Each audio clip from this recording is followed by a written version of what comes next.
From the secretive world of the geisha in Japan to that of human trafficking, photographer Jodi Cobb's work has seen her traverse the globe. What she has returned with are documentation of many of the world's hidden cultures and practices. So joining us now to discuss photography's role in capturing these traditions is Jodi Cobb. She's an award-winning photographer with National Geographic. Welcome to the agenda in the summer. Thank you. You still with National Geographic? I'm a contributing photographer for them. Okay, yeah. So you worked with them for many, many decades. You first started back in the 70s you came. What first drew you to join them? Mid-70s. Mid-70s. Yeah, So it's been a 35-year career there. Why'd you want to join way back when? It was sort of an accident because at that time it was kind of a stodgy magazine, and it was our grandparents' magazine, and I sort of wanted to work for Rolling Stone, that sort of thing. But it was an incredible opportunity to travel the world, and I'd grown up overseas. And so it was a great way to get back out into the world. We're going to spend some time today looking at some of your photographs also, but talking about the role of women, both behind the lens, you, and in front of the lens. When you arrived in the mid-70s, I mean, it's after the social upheavals of the 60s. What influence did that era have on National Geographic, do you think? Well, it had an influence on everything. A whole influx of very young photographers came in and just sort of turned the place around. And we had a brilliant editor then, Bill Garrett, who was very passionately interested in the issues of the world, which was something that National Geographic had avoided for a long time in their attempt to be sort of very balanced on every story. And it was a real gentleman's club, actually, then. When I started, shortly before I started, they had separate dining rooms for men and women, wow, which was really amazing. and the women were sort of shown in the pages of National Geographic as kind of decorative objects.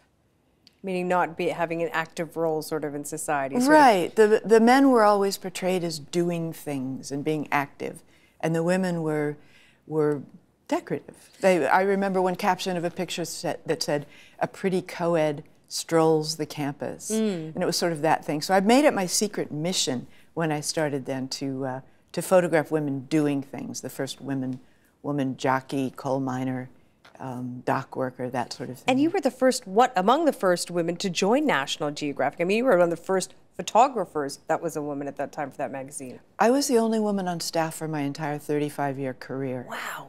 Which is rather astonishing, I think. Astonishing and you know, interesting in so many ways.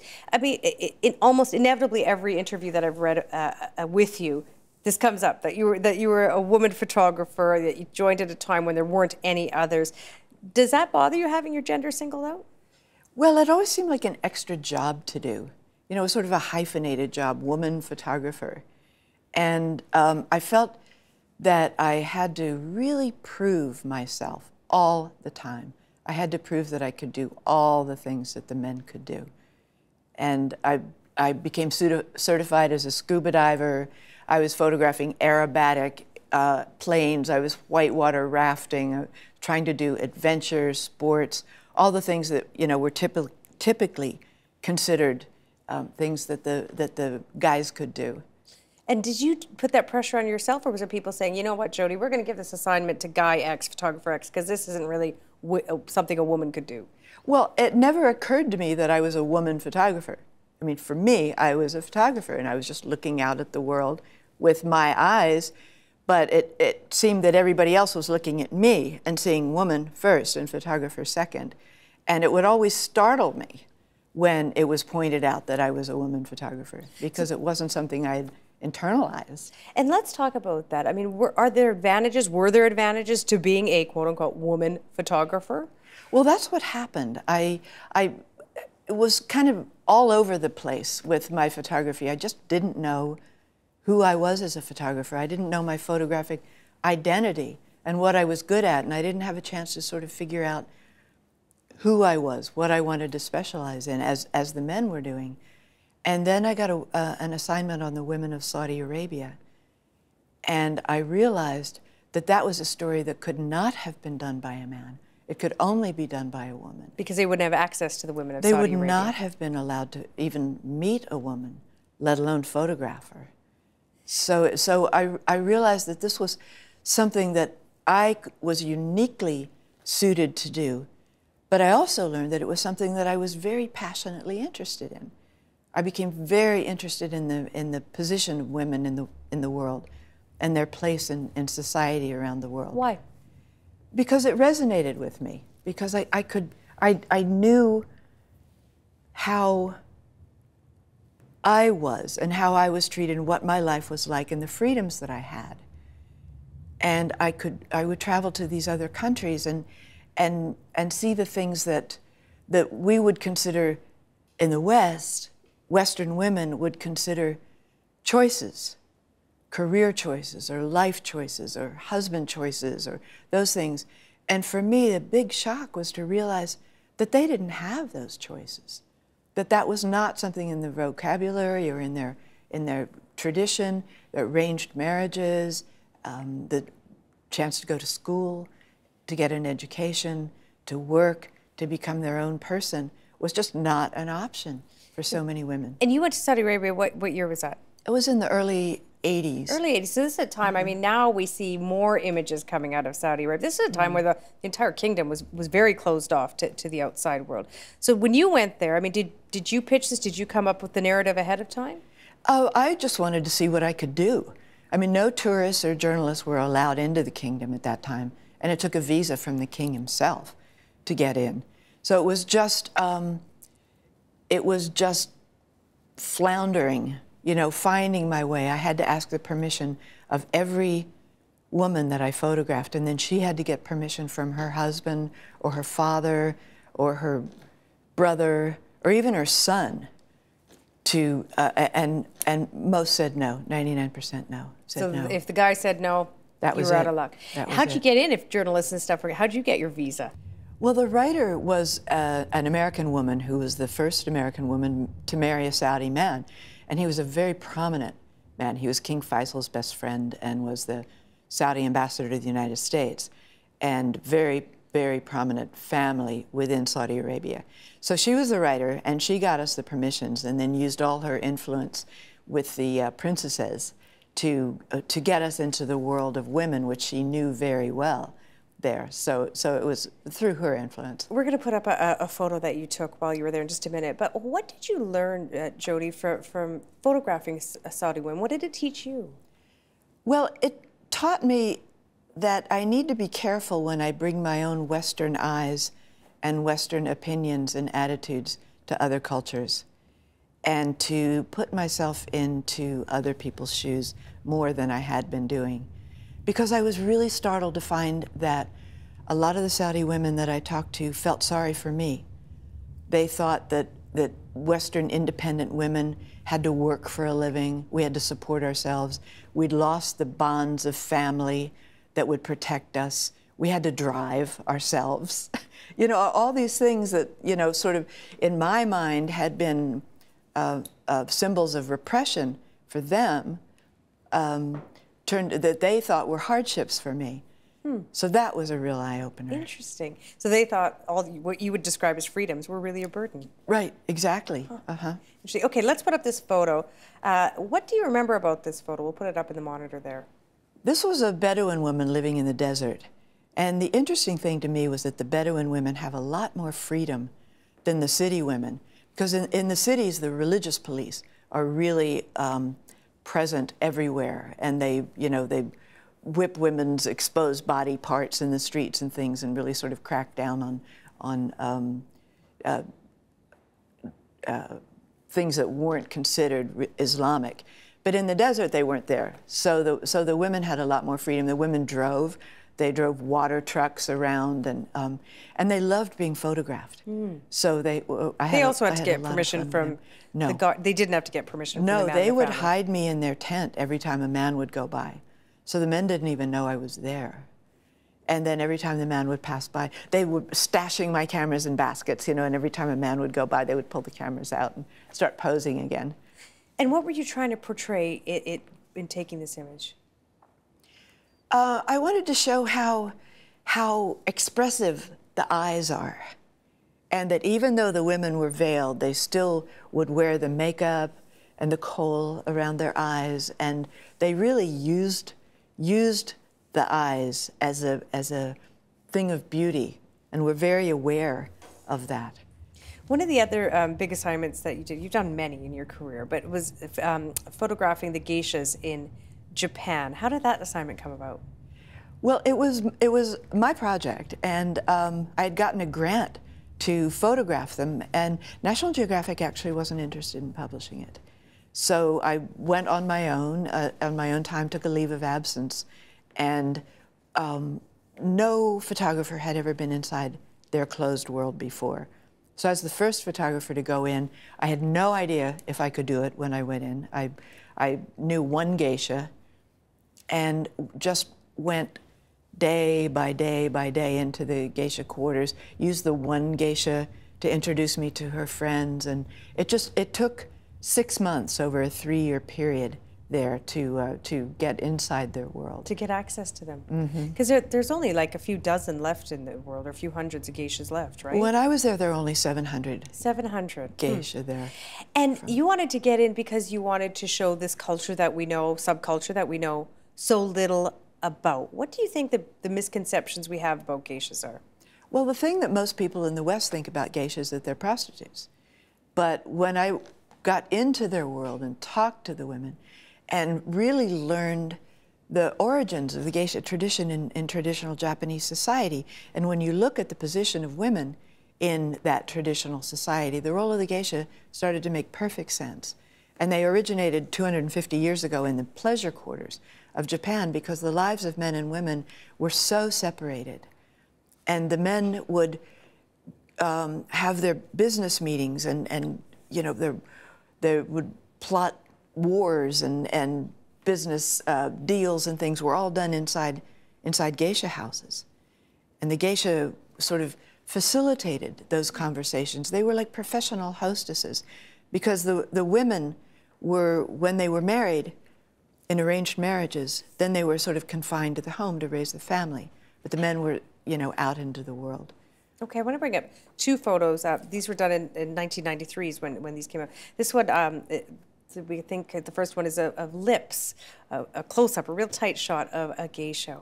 What do you remember about this picture?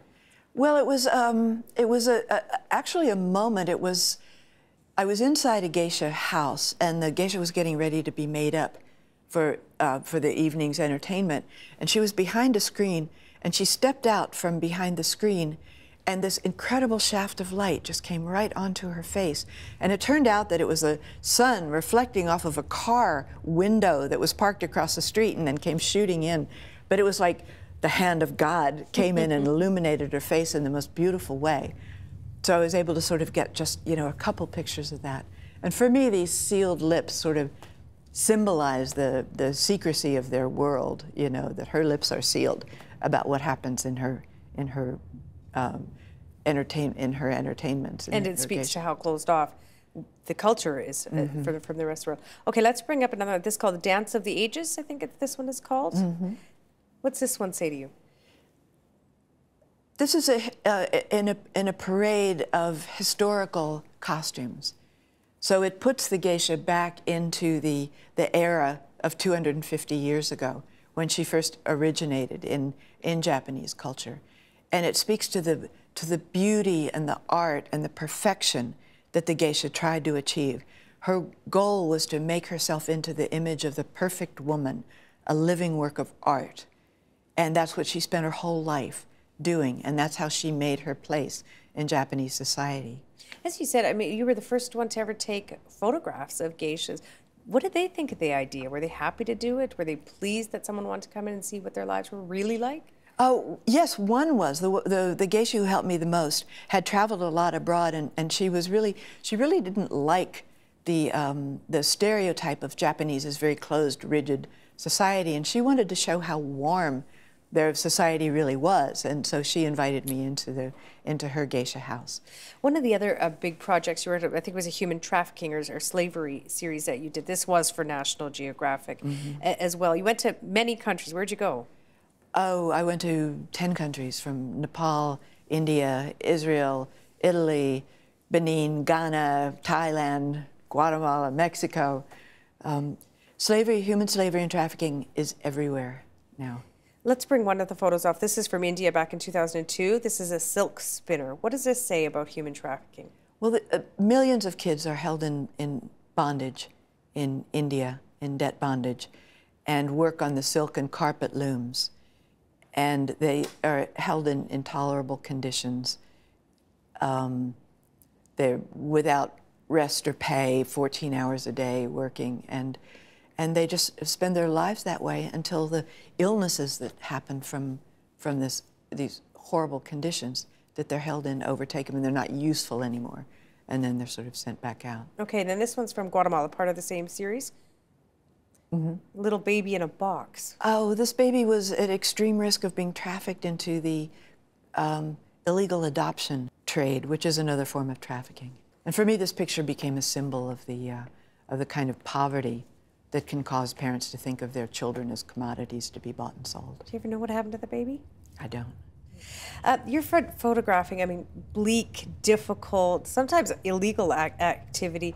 Do you have to sort of, I wonder sort of what the toll of the effect is on you. Do you have to sort of distance yourself emotionally when you're shooting this stuff? This story, I cried every day on this story. It was the hardest story I ever did. I spent a year on it. I spent 16 weeks in the field and the rest researching. But I was seeing people at the depths of human misery and the most evil people. I didn't know such evil existed. I didn't realize traffickers existed to the degree that they do and how inhumane they are. And it just sort of opened my eyes to this parallel universe that exists in the world.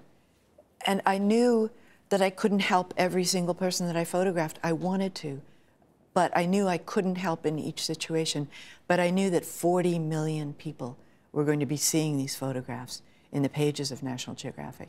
And out of 40 million people, there were going to be people who were in positions to help, and they did. It got the biggest response in the history of National Geographic until then. Wow. Many journalists and photojournalists, I mean, will speak about the necessity to do their work, that they're setting out to change the world by doing what you just said. You couldn't help every single person, but hopefully through your work, you would, you know, elicit some change, that someone in a powerful position would be able to bring about change. Has that been part of the motivation for you all these years? I set out wanting to change the world. It was my generation, you know. It was we were very idealistic then. We changed, but you know, it was the generation that was marching in the streets for civil rights and protesting the war in Vietnam, and I saw the amazing photographs that were coming out of those movements, and I wanted to be one of those photographers. Okay, let's look at one more. This is from a different project. This one's called Beauty, Papua New Guinea, 1998. It's called Mud Boys. Mm-hmm. What's this one about? This is the mudmen of Papua New Guinea, and they paint their bodies with this clay that's made of ash, and then they make these really ferocious masks to scare their enemies. And it was a story on beauty and what it means in different cultures around the world. And I wanted to see how changes made to people's bodies came about, and all these things that we think of as very bizarre practices around the world, how they happened and what their function was in society and how it's evolved into different things. It's a fascinating story. You've traveled and photographed in more than 60 countries, am I right about that? Okay, is there a theme that you see emerging from all your work? Is there something that ties it all together? Well, it sort of evolved into an interest in human rights, and especially in an interest in the situation of women around the world, and the observation that the suppression of women in so many countries is something that is one of the most destabilizing things in those countries. And I think the biggest reason why they still stay mired in poverty and in crisis and in conflict is the women aren't educated. And if you educate the women and give them opportunities and choices in life, the societies change completely. And so bring photography into that context. You photograph so many different cultural traditions. What role does photography play in keeping those traditions alive or banishing them? Well, cultural traditions are changing so fast. I mean, Western culture is just sweeping the globe. And I loved photographing the people who were living really completely true to their cultural traditions, because I knew that it was just going to vanish overnight. It was going to change. The next Land Rover that came into the Omo Valley was going to be giving money and giving clothes to these people, and it was just all going to be different. And I think photography is a great document. I mean, it's a record of that. And they'll change, but those cultures will become interested again in their own traditions, and they will want to know what it was. And the young people who, you know, are first enamored of Western culture and blue jeans and T-shirts and that sort of thing are going to say, wait a minute, you know, where did I come from? And these photographs will exist as documents to sort of help people, you know, maybe recover their cultural identities. When it comes to photographs, I mean, is there any culture or subculture that you think is sort of off limits? To photograph? Yeah. Well, I really believe that if somebody really doesn't want to be photographed, then I don't want to photograph them, unless they're evil and I want to bring them to justice. You know, there are some people, they don't want to be photographed, but they need to be photographed. They're human traffickers and that sort of thing. But if they're people who are just living their life and I come in an uninvited guest into their culture and they prefer not to, then fine. I have to respect that. Where do you want to go shoot next? What's next for you? Well, I'm working on my retrospective book. I'm trying to sort of tie everything that I've done in all these last decades together to try to make some sense of it. And then I'm sort of in transition. I'm trying to figure out what I would like to do for myself as a photographer. You know, I've had a client for all these years, National Geographic, and I loved very happily what I wanted to do in photography coincided with what they needed and wanted. So that just, you know, that was wonderful. But now I want to see what I want to photograph and sort of make it my own and my own statements. It's interesting because obviously things have changed as a photographer so much from the time you started with National Geographic to now. Everyone's running around, you know, with a cell phone and taking Instagram photos and stuff. What is that doing to the art of photography? Well, I was able to bring back pictures that no one had ever seen before. That's not possible now. You know, so the job of a professional photographer has become so much more difficult for that reason. Everyone is taking pictures. Everyone knows what everything looks like right now. But so many of the pictures are just disposable pictures. You know, they don't resonate. They don't stay with you. They don't stay in your mind. And they don't tell a story. You know, anybody can make a good picture on one day and then, you know, that's it. But a professional photographer has to do it day after day after day, and then make a narration of it. You know, make a story out of it. And I think there's always going to be that role. It's where the pictures are seen is going to change. You know, where they're sort of published, where you see them.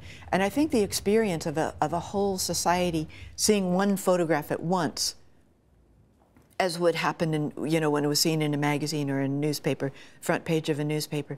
These photographs that became sort of cultural treasures for us, the ones that stick in our mind, you know, the ones that you think of, the shooting of the Vietnamese general, the picture of Abu Ghraib, the Hindenburg disaster, you know, through history. There are those images that you can just say the words and the picture will come up in your mind.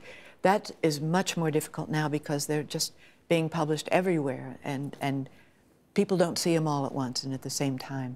Well, we look forward to your retrospective. Thank you for talking with me today. Thanks for coming to Toronto. Thank you. It's great to be here. Support Ontario's public television. Donate at tvo.org.